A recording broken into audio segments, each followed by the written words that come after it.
કૃષિ પ્રગતિ. નમસ્કાર ખેડૂત મિત્રો, આજે આપણે આ વિડીયોમાં પ્રાકૃતિક ખેતીમાં ખૂબ જ ઉપયોગી ઘન જીવામૃત વિશે વિગતવાર માહિતી જાણીશું.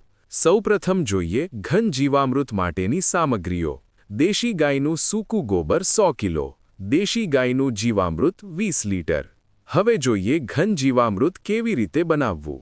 ગાયના સૂકા છાણનો 1.5 ફૂટ ઊંચો અને 3 ફૂટ પહોળો અને લંબાઈ અનુકૂળતા મુજબ રાખી ગાદી ક્યારો બનાવો. તેની ઉપર 2 ગુણ્યા 1 ફૂટના અંતરે ઝિગઝેગ પેટર્નમાં કાણા બનાવો. હવે સંપૂર્ણ તૈયાર થયેલા જીવામૃતને ઝિગઝેગ પેટર્નવાળા કાણામાં ભરી રહેવા દો, જેથી જીવામૃત આપમેળે બેડમાં પ્રસરી જશે. હવે બેડને 7 દિવસ માટે તે જ પરિસ્થિતિમાં રહેવા દો.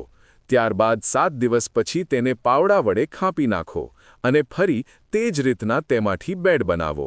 આગળની જેમ તેમાં પણ 2 ગુણ્યા 1 ફૂટના અંતરે કાણા પાડો.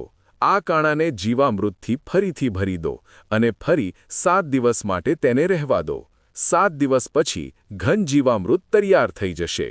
ઘન જીવામૃત બનાવતી વખતે ખાતરી કરો કે ગાદી ક્યારો સીધા સૂર્યપ્રકાશ અને વરસાદી પાણીથી દૂર રહે. ઘન જીવામૃતના સંગ્રહ માટે તીવ્ર સૂર્યપ્રકાશમાં સારી રીતે સૂકવી અને પછી તેને શણની થેલીનો ઉપયોગ કરીને સૂકી જગ્યાએ સંગ્રહિત કરી શકાય. ઘન જીવામૃત બની ગયા બાદ પ્રતિ એકરે 1000 કિલો અને પ્રતિ હેક્ટર 2500 કિલો આપવું.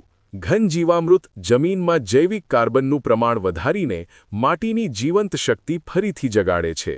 તેમાં રહેલા લાભદાયક સૂક્ષ્મજીવો જમીનમાં રહેલા અદૃશ્ય પોષક તત્વોને દ્રાવ્ય સ્વરૂપમાં પરિવર્તિત કરે છે, જેથી પાકને નાઇટ્રોજન, ફોસ્ફરસ, પોટાશ તેમજ સૂક્ષ્મ પોષક તત્વો સરળતાથી ઉપલબ્ધ થાય છે.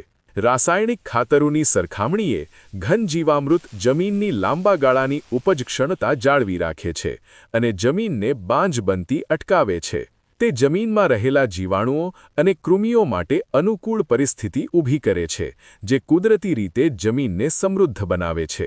સાથે સાથે તેનો ખર્ચ ખૂબ ઓછો હોવાથી ખેડૂતને આર્થિક રીતે પણ લાભ થાય છે અને બહારથી મોંઘા ઇનપુટ પર નિર્ભરતા ઘટે છે. આ રીતે પ્રાકૃતિક ખેતીમાં ઘન જીવામૃત માત્ર ખાતર નહીં, પરંતુ જમીનની આરોગ્ય સુધારવા અને ટકાઉ ખેતી માટેનું મજબૂત આધાર સ્તંભ છે.